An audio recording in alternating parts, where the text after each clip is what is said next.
Good afternoon, and welcome to the Philanthropy Roundtable's webinar on Getting Back to Work, Strategies to Build the Ecosystem. My name is Tony Mayer, and I'm the Director of Economic Opportunity Programs for the Roundtable. We're very pleased that you've decided to join us for this afternoon's discussion. With today's unemployment rate at 8.4% and 13.4 million people still out of work, many displaced workers must find their way not just to new jobs, but entirely new industry sectors and positions. Dislocated restaurant workers are challenged to apply their skills, perhaps as a contact tracer. A hotel manager needs to translate their excellent customer service skills to consider managing an urgent care facility.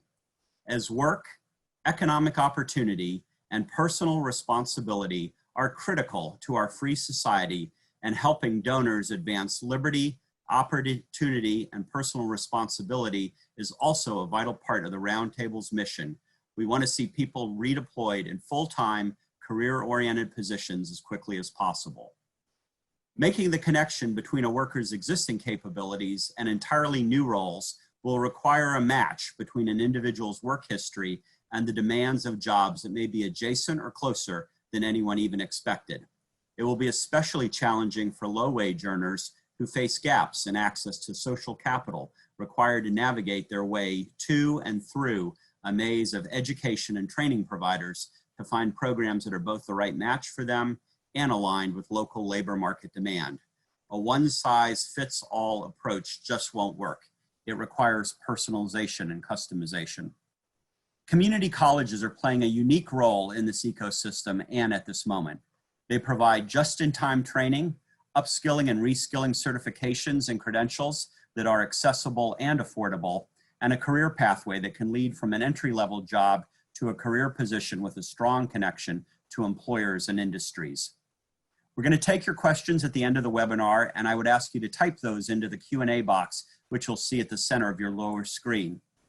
We'll also have a couple slide presentations, and so you may want to switch to the speaker and slide view in the upper right of your Zoom screen. And I'm very pleased to introduce four great panelists to provide perspectives on these issues. First, Kathleen Delaski is the president of the Delaski Family Foundation and founder and president of the Education Design Lab. She is a tireless champion for the importance of community college education for the earner and learner and for the upskilling of the American workforce. Chike Agu is the head of Economic Mobility Micropathways at the Education Design Lab and heads the Community College Growth Engine Fund, an innovative tri-sector and multi-million-dollar effort turning community colleges into bridges to dignified work for every American learner and worker, starting with almost 6,000 people in 6 different communities across the US. He's an expert on the future of work. Jessica Greenway is the Director of Training and Development for Goodwill San Antonio and brings the employer perspective to this conversation. She worked for other local employers, including USAA and Petco, before joining Goodwill. And Tinker Duclos is a Vice President and Dean of the Rifle Campus for Colorado Mountain College, a network of 11 campuses in Western Colorado, which serves more than 18,000 students annually. Their regional economic impact is estimated at $65.4 million per year. And Kathleen, I'll let you kick off our panel. Great, thank you. I'm going to share my screen here. Thank you so much for joining us today. So I'm joining you today as both funder and founder, as Tony said, and it's exciting to be able to share with you how, as a president of a family foundation, we decided to go sort of all in on reinventing college, right? As we started the Education Design Lab in 2013, and we really saw that there was a huge opportunity for disruption, which could potentially benefit the very folks that Tony is talking about. It was a moment when you know, if you've heard about MOOCs, technology was allowing the disintermediation of learning and making it more available and democratized at the same time that college debt was soaring, and so college access was seen as a problem. And we really looked at the numbers of people who were persisting and succeeding in a traditional college path And the numbers were really told, a terrible story that most of you have probably heard. And so our reason to start the lab, which was a nonprofit, was to look at the different ecosystem players and how we might help them design new models that would really focus on affordability and relevance and portability and really visibility for learners in the rapidly changing economy. So we've now been doing this for 7 or 8 years. We started out as the seeding funder, the Delaski Family Foundation, but now we have 10 foundations that are involved, and many we've got 12 projects that are now at scale, and you're going to hear about a couple of those today. So COVID, interestingly, has really brought a lot of urgency to this set of issues, and interestingly, more appetite for innovation. I won't read, we have 4 sort of big reasons that we're summarizing for you here, and I'm going to focus on the last 2 here for this discussion. So community colleges were already seeing a huge move towards just-in-time learning, right? Where people were signing up for courses to build skills, but not necessarily degrees. And so this has really helped community colleges think about, okay, well, what is our mission? They still want to help people, proceed on to college and a 4-year degree, but they also have many more people asking for just-in-time skills.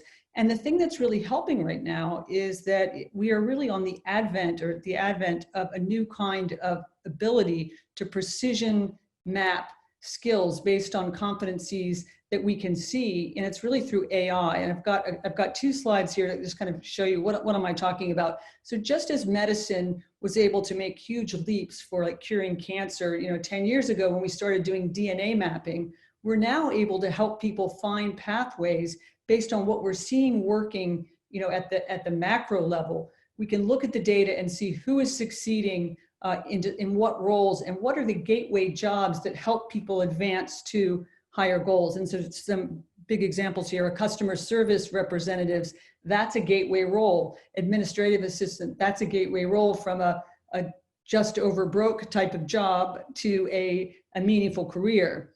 And we've got one example here. So if you look at Maria, who let's say is laid off from COVID, she's a frontline worker working at a retail store. She can, she's laid off, she can see what her skills are, and now now it's much easier for her to be able to name her competencies that she already has in the lower left-hand corner, and to be able to apply for jobs through different methodologies, which we can talk about, that would get her on a track for a better job than the one she lost. So she's using the skills she has and able to upskill by sort of filling in the difference with skills training that is just in time, but gets her on a path to something which might be even a 6-figure salary. And this is this has been exciting, a sort of exciting development around us being able to see how to do this, both for the learner, but also for the employer and also for the college that might be like a community college that might be helping construct pathways. And so that's where a lot of work is happening now. And you're going to hear 2 examples from Chike and from Jessica about creating micro pathways that help people move from low-wage jobs to higher end jobs. And so that's my setup. And now I'm going to turn it over to Chike. And I'll stop my share. Kathleen, thank you so much for that setup, and thank you again for the work that you've done tirelessly within this space. At the lab, I have the honor of leading our economic mobility pathways practice, and particularly in the Community College Growth Engine Fund. And so as we think about this historic moment that we are in, the big question is, as we see kind of the effects of historic inequity, which we're finally, I think, beginning to reckon with as a country, and also a novel employment crisis fueled by a novel coronavirus. How do we, as a country, systemically tackle this issue? And so to do that, one has to think about what are the tools we have at our disposal. And when we think about the folks who are most suffering right now, and frankly have been suffering historically, you're talking about folks who are low income, folks who have been stuck in low wage jobs, people of color. And when you look at the tools we have as a country available, one cannot look past our community college system, 1,100 community colleges across the country, who produce the majority of American undergraduates, which is a little known fact, which are producing, depending on the data that you look at, the majority to at least a very high plurality, of our undergraduates of color. And so for us, as we think about how do we apply micro pathways to create an economy that makes us all prosperous and that makes us all proud, community colleges are a key asset that we have to use. And it's really the bedrock understanding of the Community College Growth Engine Fund that I'm privileged to lead. And so the Community College Growth Engine Fund at a high level is a 6-site demonstration project where we'll be working with 6 community colleges in 6 different places across the country, not just with them, but with their local employers, K-12 school districts, and other key stakeholders to create micro pathways serving in aggregate thousands of workers who are looking to get into the workforce for the first time or back into the workforce, and not just into any job, but into a job at an area of median wage that will get you to a career. This is a key point of quality for us because, again, what we've seen about the economy that we had even before COVID is that while it worked for some, it didn't work for all of us. And we see, again, community colleges and micro pathways as 2 key things that can get us to that economy that makes us prosperous and that makes us proud. We'll be announcing who those institutions are at the end of September, but these are some of the leaders in the field, and they're in many ways going to be pioneers and trailblazers in this. And our real goal here is not simply to serve thousands, not simply to work with 6 community colleges, but to create a roadmap for scale that can take these micro pathways from thousands to millions of workers who need our assistance and who need our help. One figure that I refer to a lot is that if you look at the 2008 Great Recession, we did not reach 2007 job levels until 2014. It took us 6 years to get back to that. And as you look at the current circumstance, it is clear that we cannot wait that long. And so we have to proactively jump in with all the assets we have at our disposal, our community college systems being one, to help do that. So as we think about this, we literally will be kicking off with this initiative in the middle of October, and the colleges and stakeholders that we'll be working with will be deciding on exactly the jobs that they are creating pathways towards, and then using the design thinking that is at the core of what the lab does. We're going to be using that to help them build their pathways to employment for all the students that they are looking to serve. I'm going to say a couple of things that are really important as we think about these pathways. One thing that we talk about is on-ramps and off-ramps when it comes to pathways. So as we think about the students who will be going into these pathways, the skill mapping that Kathleen talked to is really important. To be able to find people who might, through prior skills, be set to be a phlebotomy tech versus a advanced welder. Those are things that you can test for and screen for and proactively look for on the front end, so that, again, people end up in pathways that make the most sense for their skills and their aspirations. On the back end, which will be a really critical part of the work of the fund, what I'd like to say here, and you heard this from Kathleen, is that community colleges are already thinking about what is their next role or expanded role in this new economy. Community colleges are not the only ones who need to grow and change. As we think about employers, getting them to move from simply hiring for degrees or credentials and hiring for skills and competencies is going to be key. And so what we always like to say is we want that off-ramp from this pathway to go straight through HR and into a job. That is how we are going to measure success.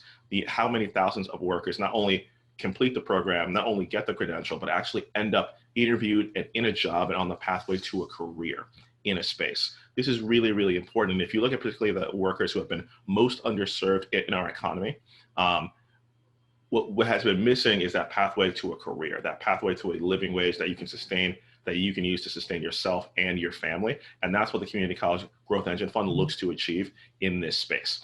And so the last thing that I'll say here, because people always ask me, how can I help? And the thing that I always say is, one, particularly for those of us who come from either industry, as I have, or from the foundational world, is as we think about that off-ramp piece, that skills-based hiring, one has to think, when I hire someone, how am I doing it? Am I hiring based on prior connections? Am I hiring based on degrees? Or am I hiring based on a deep understanding of the jobs that we are creating and the skills required, and basically assessing for that? That's number one. We think number two, as we grow this initiative, again, for those of you who are connected to large employers, who are connected to folks who are looking to fill jobs, feel free to reach out to us, because we have many colleges and many other partners who would be looking to work with them. So with that, I really want to thank you all for your attention. I want to hand it off to Jessica, who will take us forward with some more great work and explanations within this space. Jessica, I hand it to you. Great, thank you so much, and welcome again everyone to our webinar this afternoon.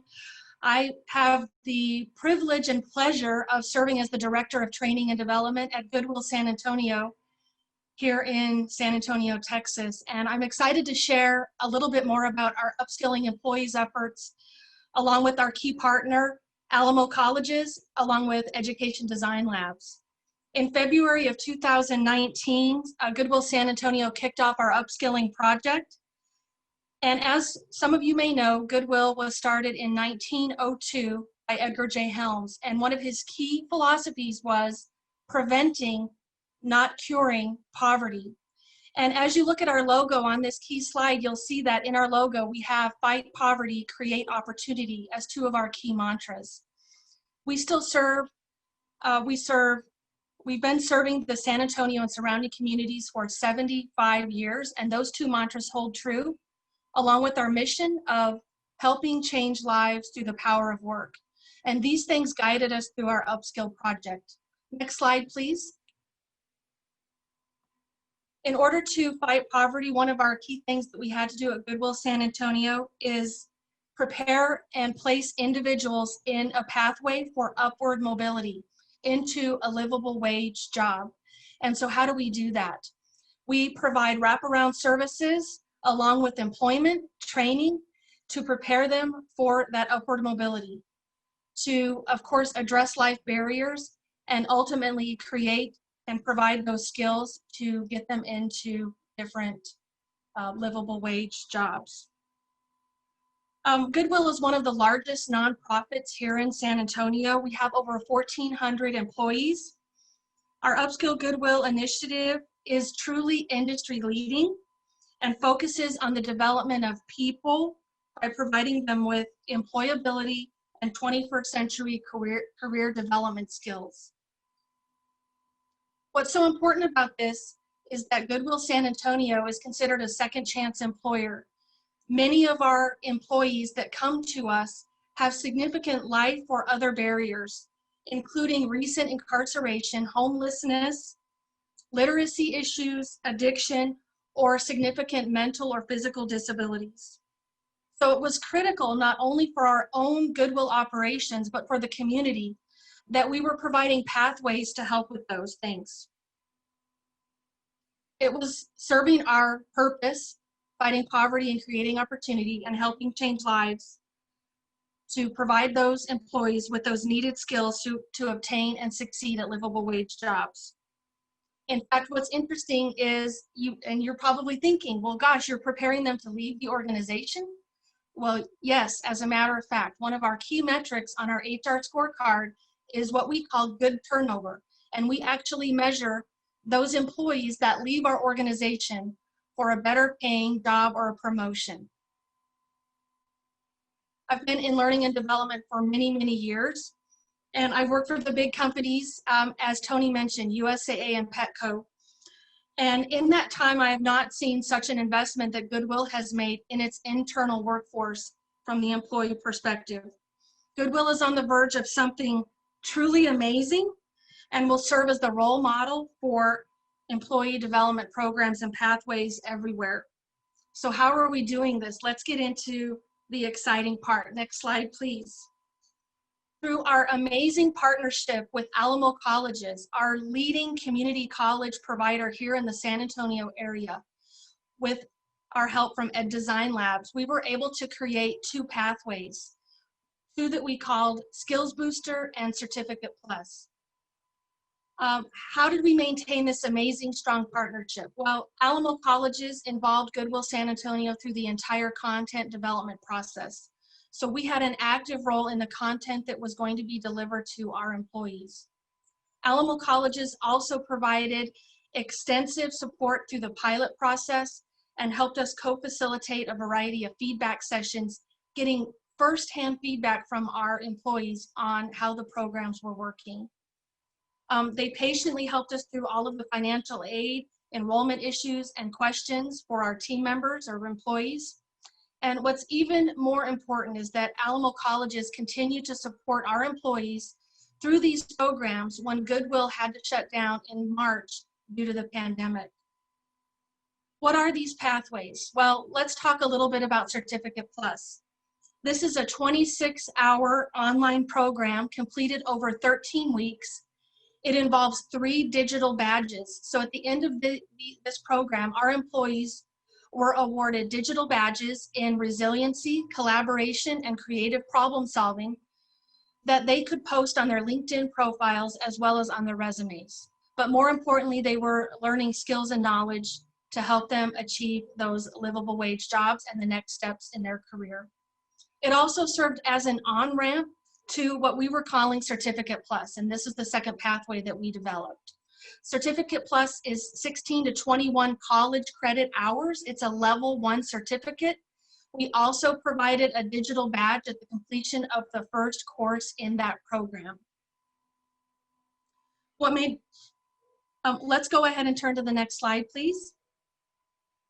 In addition to these amazing pathways that we developed, we had a network of support for our team members. We had on the team a life skills coach. So our team members who were experiencing significant life barriers had access to a coach to help them with those barriers. We also had a dedicated career navigator on the team that provided specific support for the programs, as well as providing that coaching on what is next for that particular employee in their career. We had dedicated support from our Palo Alto faculty. Each of our employees in the program had direct access to an instructor to ask questions and get help on assignments. We also had direct help with student services with Palo Alto. So our employees never felt alone, and they always had a network of support and someone that could help them with whatever issue they were facing as they were completing these programs. So what are we learning? Let's go to the next slide, please. We did a survey towards the beginning of our project, and what we learned is that surprisingly, employees have a huge interest in wanting to further their education. Over 1,400 employees received the survey, and we received over 440 responses of extremely interested or very interested. And what we also found out is that their top barriers were money, time, and work schedules. And so we were able to build in solutions to mitigate those barriers, including providing these programs at no cost to the employee. Next slide, please. What we also found out when we did our interest survey is that our team members were interested in fields that were very marketable in San Antonio, which was really great. So we were able to work with Alamo colleges in developing pathways in logistics management, business administration, and computer support specialists that tied directly to not only the interests of our employees, but also to those employers such as Amazon, H-E-B, and Walmart that were hiring in those industries last year and on into this year. Next slide, please. So what success have we had to date? Well, this directly ties into what the other speakers have already talked about. We've awarded just about 100 digital badges to Goodwill employees that have been in these programs.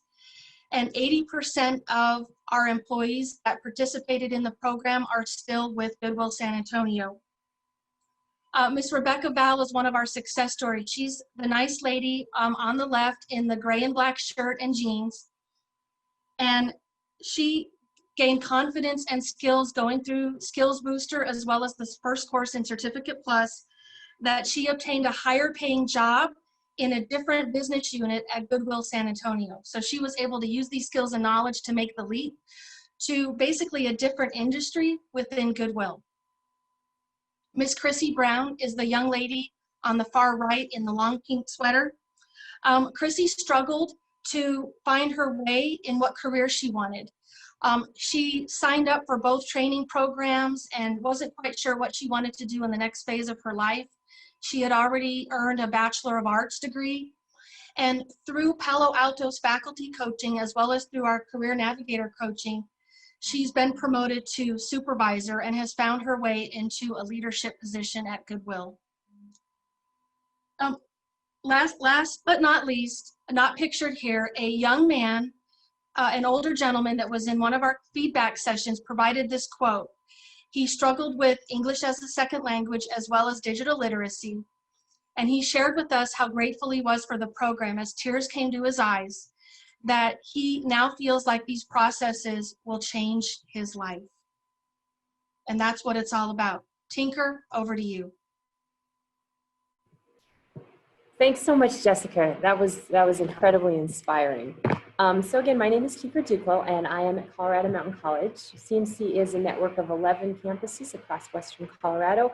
Rifle is at the far western frontier of CMC in the town of Rifle, which is about 3 hours west of Denver, and we're about a half hour west of Glenwood Springs, so to get your geographical bearings. We are a Hispanic serving institution, and a number of our students are low income and first generation. Some of our students do come here and then transfer and launch to other places. They've chosen CMC strategically, but many of our students come to CMC Rifle, and they would not have been able to go to college if it wasn't for our campus, either because it's cost prohibitive or because the distances that they would have to go somewhere else, they're just not willing or able to leave their families. So we have powerful opportunities. We also have a wonderful local scholarship donor who was involved in education, and in her will, she left enough money for essentially any student in our local district to have assistance going to college. So that's been an incredible boon for a lot of our students. We watch our students come through our college, and it's a change to their life, but we also recognize that it's a change for multiple generations, as the students oftentimes come in with no access to healthcare, no home ownership, with really no ability to even speak the college vernacular of FAFSA and applications and all of the things that go along with that. But they leave with the possibility of all of these things, and now their children are going to have new doors opened up to them. So it's very powerful work. So COVID-19 in the rural areas here has really brought into sharp focus the infrastructure issues. Inadequate broadband is a big one that has come to light. Reliance on limited industries, for example, tourism up valley, and then oil and gas are major parts of our economy. And then just there being simply fewer opportunities for work options. And many of the jobs that were impacted were unable to work virtually, and some of them were the last to reopen. Things like food service, hotels, recreation are not really something you can do via Zoom. The inadequate and costly healthcare also came into even sharper focus. And as far as our students, a lot of them have had to make decisions as far as right now, are they going to work to support their families for their immediate needs, or are they going to come to school? On the bright side of things, our communities, our small towns really, well, perhaps by necessity, we already have partnerships as a part of our daily life, in that we know who to call to get things done. And in light of the crisis this past spring, people really stepped in and demonstrated resilience. And so in that, it's we have a mindset that we're very open to the idea of reskilling. As far as reskilling, as I mentioned previously, broadband is a major issue. Internet access, the digital divide is a very real phenomenon here. We have set up here at the college hotspots that people can check out. We've also installed external Wi-Fi in our buildings. However, the hotspots only work in places where there is Verizon coverage, and that's not necessarily a given in the hills around here. So I think alternative credentials and short-term intensive certification trainings could be of incredible value. Hands-on training, job shadowing, internships also. However, those kind of face-to-face interactions that would be required for some of those are challenging in the midst of a pandemic. Oil and gas, we have seen a great exodus from them here recently. And a lot of the training those individuals have are in automation. And so they could transfer into automation jobs. However, there's a really limited number of those jobs here in the local area. And simply for individuals that do want to stay local, that's just a major problem, is limited opportunities. At last check in our county, there were about 1,000 job vacancies. So there are opportunities, but there are several thousand of people that are currently unemployed. So out here, one of the things we really need is just additional pathways to jobs before we can have in-depth conversation about training. So we also have a phenomenon where a lot of people are moving out of the cities. They're coming to the mountains because it is safer, it's not as crowded, it's beautiful here. And this could be really challenging for some of our locals, because the people moving from urban areas, there's a fair chance that they bring with them more education higher skills and more experience, as well as just simply the ability to navigate the tools necessary for remote work. So training for our locals in that realm is going to be really important too. Nationally, some of the new sectors we see emerging are things like IT, cybersecurity. Locally, healthcare remains a big one. And we also train essential workers. We have programs for paramedics, firefighters, healthcare workers, teachers, as well as business degrees for our small business managers. All of these require new approaches. Almost everything requires a new approach right now. So there's certainly opportunities there. Some of the barriers to reskilling in rural areas in here is fundamentally a resistance to education. For many of our first generation students, thinking about going to school and not working, there's a huge opportunity cost when quick money can be earned right now. Rather than spending the time in school, you could be working. They feel that internal pressure, and there is also pressure from families. Finding qualified instructors who are willing to teach their skill is also a challenge, because teaching, probably you're making much less than you would be actually working as a welder or those sorts of things. So finding qualified teachers is definitely challenging. So we really could benefit also from job pipelines to businesses from outside of our immediate area.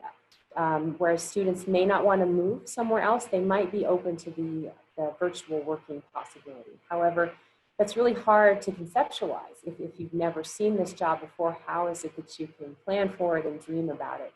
So I think exposure to those kinds of possibilities and goals and really making them tangible would be really valuable, as well as exposure to entrepreneurs, because there's definitely room in that space for innovation as well. So as I mentioned at the beginning, we have enormous opportunities, which brings with it also enormous challenges, but we welcome those opportunities. Thanks for listening. Thank you, Tinker. That was very helpful. So Tinker has been involved in another education design lab project that's called Rural Bridges, where we are going to be funding 5 community colleges around the country to work on solutions along the lines that she's talked about. And we identified her in our early travels as somebody who's, a big thinker in this space and is helping guide the work. So thank you. I'm supposed to tell you all that please, I think we're getting ready to get to the Q&A part here. So if you see the Q&A button at the bottom of the screen, slightly to the right, you could be putting in your questions now, and Tony's going to be fielding those. And I think if everyone else could come back on screen, we all went to dark when we weren't speaking. Jessica and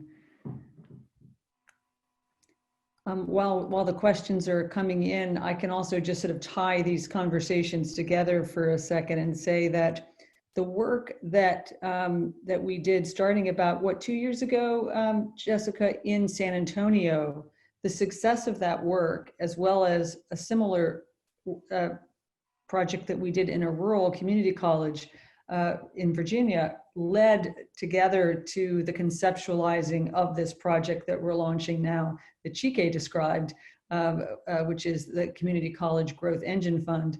We really realized that that colleges and employers needed a design process to come together to make these pathways happen and to begin to create something that's less than a degree, but more than just a certificate, that would be named as credentials that can begin to gain market credibility. And it's this sort of, we need this middle space because some people don't have time to go all the way or the money to go all the way to a degree, but could they do something which could be snapped into a degree, in other words, could be a piece of a degree that they could then finish later or be on a path towards a degree. And so it's a sort of yes and idea of sub-degree credential and degree. And so that's what we're trying to, build an ecosystem of supporters and demonstration project around, which is what Chike is doing. And we'll do something similar with the Rural Bridges project. Tony, I'll turn it back to you. Coming back online here. So Kathleen and Chike, I wanted to throw a question out to both of you to see what you think are the biggest challenges that keep community colleges from innovating and adapting to the needs of the earner and learner? I know your Growth Engine Fund is designed to foster innovation, but what do you think are some of the reasons that a community college wouldn't step up to this challenge of innovation and moving forward to meet the needs of our current situation? Sure, I think it's a great question. And I'll name a couple of barriers, some that are external to the community college, some that are internal. I think one, we do have to recognize, if you were to look at public expenditure on community colleges over the last 40 years, you will see a steady trend line down. We have invested less in these institutions than we did a generation ago, and that has consequences. Number one. Number two, community colleges do a number of different jobs. There are some people who come to community colleges who are looking to transfer. There are some people who are looking to get an associate's degree. There are some people who are looking for truly short-term training.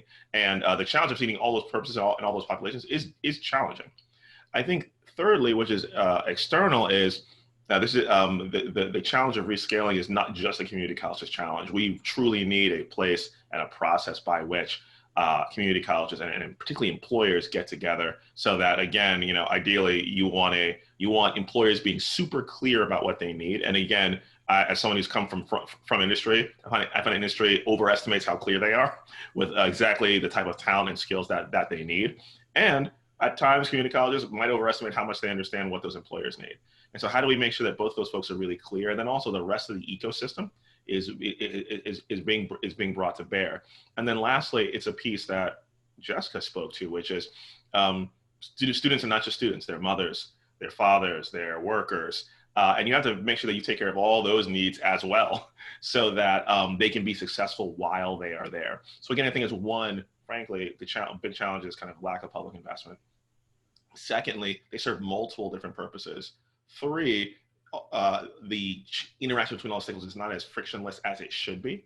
And I think lastly, just to be very blunt, I really look to all of us, not just the folks who are on this call, but in the country. How much are we focused on using community colleges as a lever? Again, when the American populace is focused, there are a few things that can't be done. And again, how do we make sure we focus on this problem and community college is part of the solution to solve, frankly, the employment crisis that we're in right now, and frankly, that we've been in for most of my lifetime. And Kathleen, let me throw it to you for additional thoughts. No, I think you've summed it up. I don't have anything to add. So I have a question for all of you. In a time when we're looking at sort of equality of opportunity and creating as much equality around opportunity as possible, what do you think are the challenges for students, earners and learners, as we're talking about in this context, to really understand how affordable and accessible community college is? And maybe I'll let Tinker field that to start with, just from your standpoint on the community college side, and then the rest of you jump in. But just interested in that sort of whole question of affordability and accessibility and how well understood that is. Sure. Well, Colorado Mountain College is rather unique in our funding. We actually are partially property tax funded. So we are really here to ensure access. That's one of our major things. And so our tuition is incredibly affordable. And we also do provide opportunities for FAFSA. And we also have set up some scholarships for DACA students, as well as kind of a pay it forward program that we have for DACA and undocumented. So it's really important to us, and we address it by low tuition to begin with, and then just make sure that students and possible students know what they can do. This summer we had a fabulous thing. We took actually our CARES money and reinfused that into our community by offering free tuition for all of our summer classes, and we had a lot of students take advantage of that. So we were really happy to be able to do that. Mm-hmm. But if I could add that while community college is obviously the most affordable option for skilling of any that's out there, which is one reason a lot of policymakers and folks are focused on how do we help the community college play these new roles, because it is the affordable option. The tuition may be very low, but all the other wraparound services, and now there's so much effort being put into how do we move everything online because of, we have to do everything virtually now. What we're seeing in our work is there's no funding for that because funding's being cut, as Chike says. And so that's where the disconnect is. Tuition is low, but there's not money for much else, because partly because tuition is low, because, you know, four-year colleges use a lot of their tuition dollars to fund, you know, the counseling staffs and the you know, the other services. Mm-hmm. Yeah, if I can add to that, Kathleen, you're absolutely right. And additionally, life beyond. So we give these students their fabulous scholarships, tuition is all covered. They still need to buy food. They still possibly need to pay rent for themselves and their families and their grandparents. So that's a big gap as well. So I have a couple questions from the audience, and I'd encourage everyone else to please submit your questions through the Q&A if you would. One question here is, could you give some more concrete examples of what on the community college side, kind of matching up with employer jobs, and whether community colleges go to employers, as in maybe, I guess example here is Louisiana as a state, to really see what employers need. So kind of, I think back to that point that Chike made a few moments ago about that tight connection between the credential, the certification, and really what employers and industry are after. You know, how are those needs being ascertained from employers and industry? So I could take it at the national level, and then maybe some folks have some specific examples, but the traditional model, it would be like an employer advisory council where a community college or a four-year college says, you know, we'll have, you know, in whether it's, you know, allied healthcare or in advanced manufacturing, we will have for each major field an advisory council, and those groups get convened, right? And they bless the curriculum, but it's usually pretty high level and fairly you know, there's not a lot of you know, sort of direct interaction. And so what the criticism is that community colleges haven't gotten, you know, sort of right in there with major employers to say, okay, you help us co-design this. And you know, it's happening in some cases where you have, it really depends on if there's a particularly entrepreneurial group of people at the community college or a particularly persistent group of people, you know, the employers who are saying, we're desperate for cyber workers, you've got to help us figure this out. But it doesn't naturally flow from the way community colleges are designed. And that's what I think we're trying to rewire. But Tinker, I'm obviously making, I'm making broad sweeping generalizations. We've seen some fabulous partnerships happen in some of these groups that we're going to work with. So I don't want to say it doesn't happen anywhere, but it's not regularized. And I think I would just add, I think it's also important, you know, like any dance, it takes two. And so on the employer side, at times there's a lot of limitation that community colleges aren't giving them what they need. And again, the push of how clear are you being? Are you similarly trying to meet folks in the middle to create that connection? And when we talk about the connection between a community college and employer, we're talking about in real time, quite literally, as you're creating a pathway, are you literally side by side in a weekly, even times daily communication in terms of how that's being designed? Are you changing that as students begin to go through it?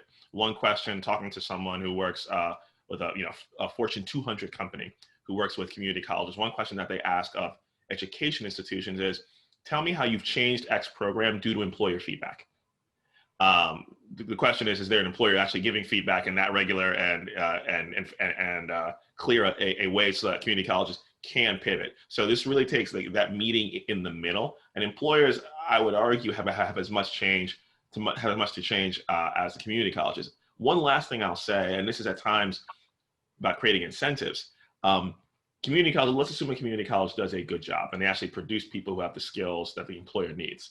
It is not guaranteed that that person will get a job, because the thicket that is employee HR, which may not be suited for be able to frankly analyze the skills of someone coming in or the competencies, is a real issue. So imagine that I'm someone like Tinker, I've created a great program, someone comes through it and they tell me I can't get an interview at the folks that I trained for. That's just tremendously disheartening. And if I'm a community college, the question is, why am I going to put in my efforts? Because people came to me for work. And so there's really got to be that push and pull on both sides, from the employer and from the community college, to actually make that work. And so I think it's a really important point that, again, it's part of an ecosystem, not just on the college. Although the college is critical and has their own responsibility. So Tinker, I apologize for cutting you off. I think it's a really important point. Well, I wanted to add here something as well from an employer perspective. We did exactly these things that you're talking about, and through Alamo Colleges and Ed Design Labs, one of the very first things that we did was we pulled the reports from what was happening in San Antonio. What was the job market like? What were those top industries? What were those average salaries and average wages? And then we took it a step further. We pulled in all of our top job descriptions. We pulled in all of our executive leadership from Goodwill into a room, and we said, which are your most hardest jobs to fill and why? And we got into the nitty gritty with Alamo College's help and Education Design Lab's help on what are those skills that we're seeing the gaps from our employee base as well as candidates coming in. And those two pathways that we built were designed exactly to meet those gaps that our executives and our hiring managers were seeing, as well as those top industries in the community that we were seeing with those very high livable wage jobs. So we lived and breathed this, and we did it, and we made it happen.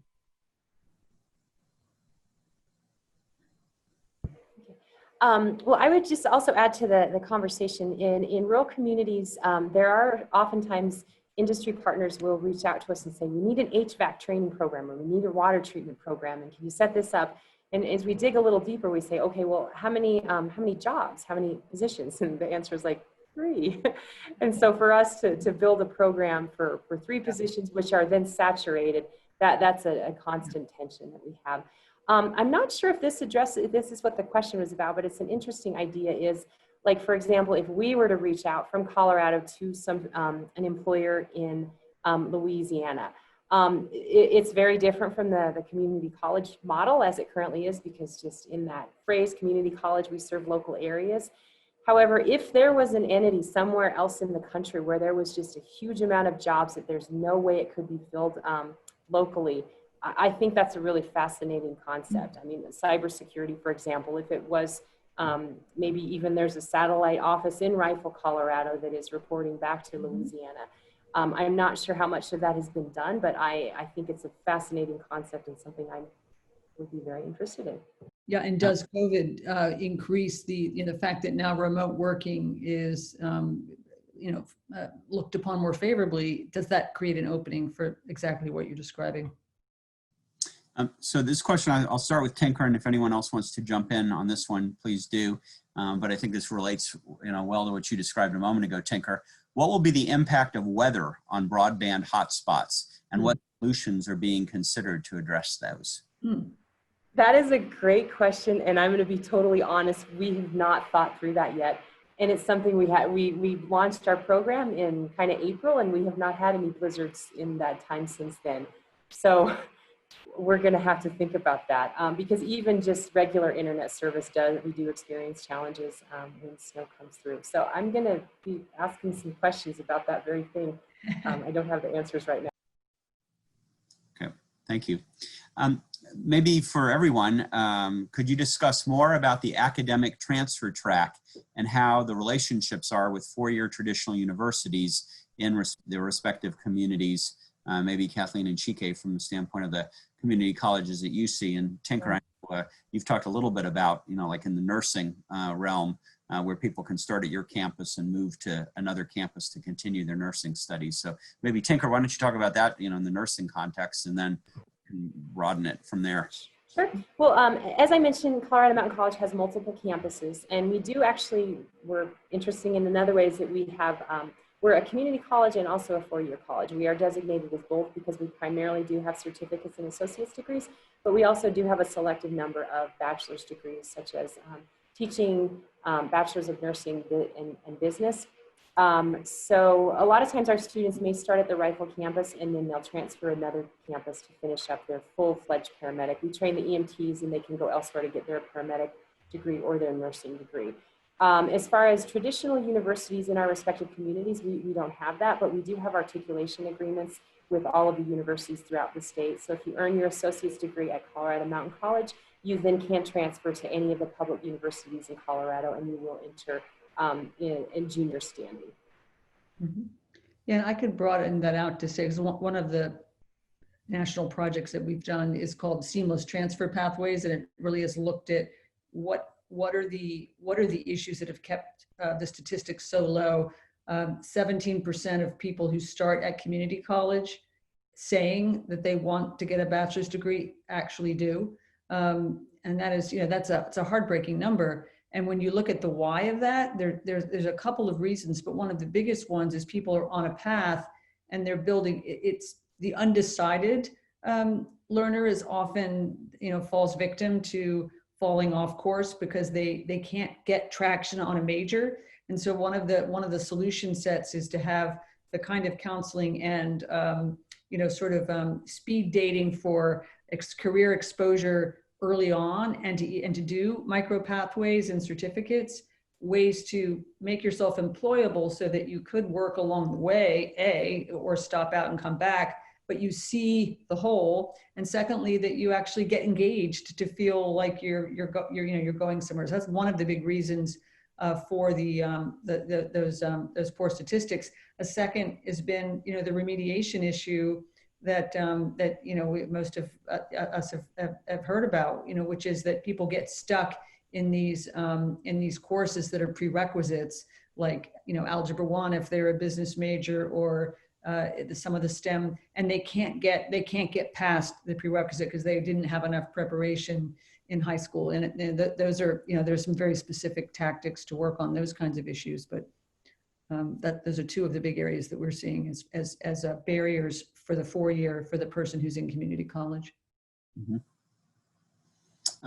Just shift gears for just a moment. Jessica, I know when you and I had a chance to catch up, you told me an interesting thing, which I think the audience would find fascinating, and that is that as Goodwill is the employer of these 100 people who got skill badges, you have a very different view from the view of many employers that might decide to try to have their employees get that training and hold on to them. You actually have encouraged them to get that training in order to move on to new positions. Yes, that's true. I think I mentioned it, that we have a scorecard metric that's called good turnover.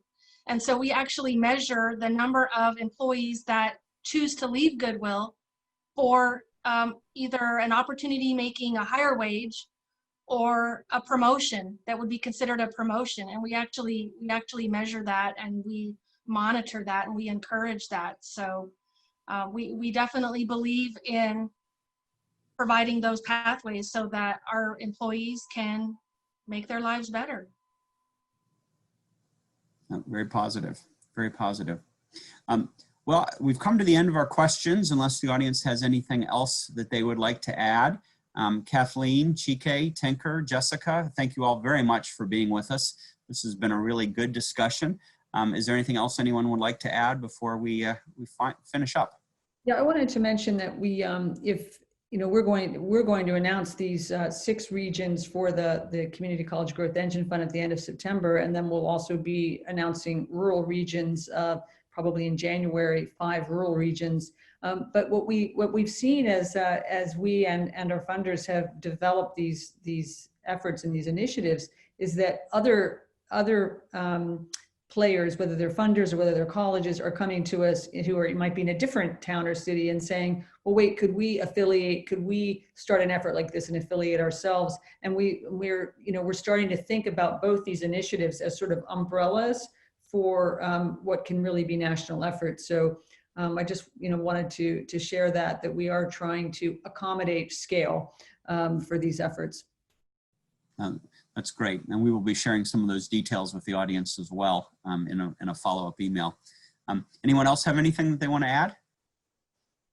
Now, well, thank you very much for being with us. To all of our audience, we thank you for being with us as well. And I hope everyone has a great weekend. And don't forget about the importance of community colleges and that great connection with employers as a critical pathway for our recovery. Thanks so much. Bye. Thank you.